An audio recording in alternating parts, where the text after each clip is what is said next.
lavo kivitomany mitaraina mitalao sy mahita izay mamy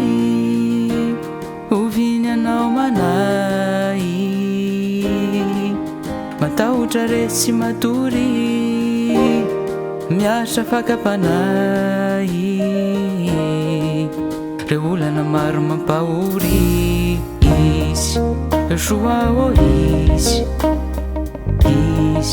Yehoshoua oh izy vahaolana feno izy Yehoshoua oh izy Yehoshoua oh izy vahaolana feno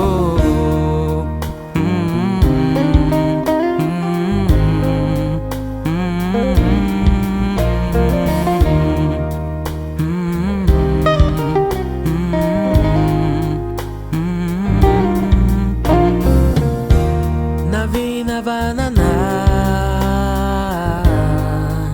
tsisy an'olo tanana mitraka miandrandra ho hitanao le tena namana ka fafao ny ranomaso mifalifa vavao indray tamitamy safosafo zanany anao zanaky niray oh izy Yehoshoua oh izy